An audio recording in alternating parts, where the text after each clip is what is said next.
Consciência Negra. O dia 20 de novembro marca a data da morte de Zumbi dos Palmares, 1655 e 1695. Um escravo que foi líder do Quilombo dos Palmares e que morreu defendendo sua comunidade. O local simbolizou a luta dos negros por seus direitos contra a escravidão. A Lei 12.519 de 2011 instituiu oficialmente o Dia Nacional de Zumbi e da Consciência Negra. No calendário escolar nacional, a data foi incluída em 2003. A origem do Dia da Consciência Negra está ligada aos esforços dos movimentos sociais para evidenciar as desigualdades históricas que marcaram as populações negras e pardas no país. Mas quem foi Zumbi dos Palmares? Os quilombos eram agrupamentos populacionais formados por escravos foragidos de fazendas coloniais.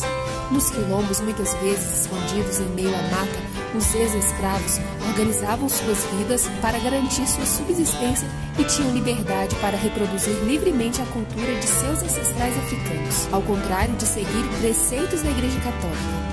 Em 1600, escravos que haviam fugido dos engenhos de açúcar de Pernambuco fundaram na Serra da Barriga, em Alagoas, o Quilombo dos Palmares. O local chegou a congregar 30.000 pessoas.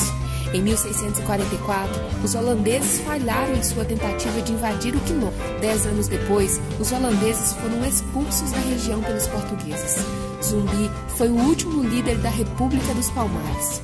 Ele nasceu em 1655 no Quilombo, mas ainda criança foi aprisionado por colonos portugueses e dado ao padre Antônio Melo, que o batizou como Francisco. Ele conseguiu retornar anos depois para os Palmares, no período em que o governo da capitania de Pernambuco negociava com as lideranças quilombolas que se submetessem à coroa portuguesa. Porque, dia 20 de novembro, a data de sua morte, descoberta por historiadores no início da década de 1970, motivou membros do movimento negro unificado em um congresso realizado em São Paulo no ano de 78 a elegerem a figura de Zumbi como um símbolo da luta e resistência dos negros escravizados no Brasil, bem como da luta por direitos que os africanos brasileiros reivindicavam. Com isso, 20 de novembro tornou-se a data para celebrar e relembrar a luta dos negros contra a opressão no Brasil.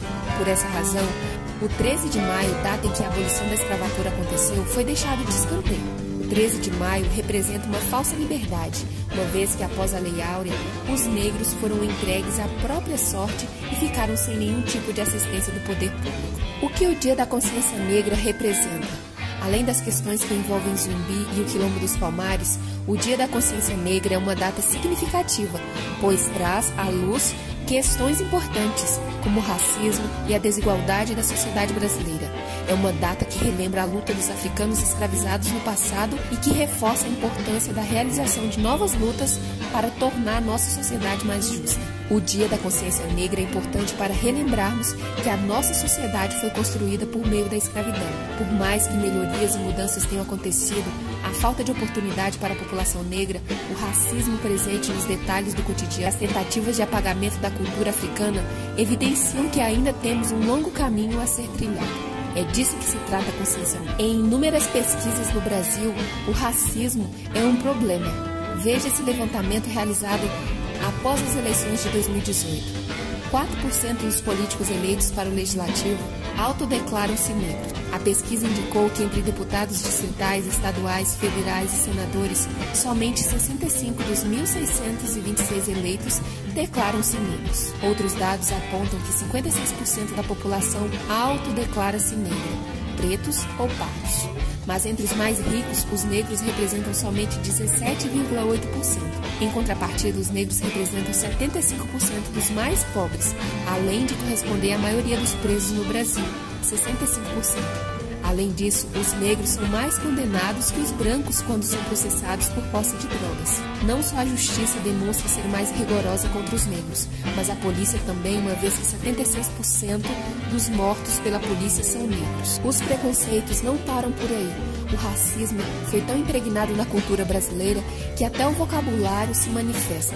Expressões como da cor do pecado, denegrir, mulato, cabelo ruim são utilizadas e denotam claramente o racismo. Seja consciente, não seja racista.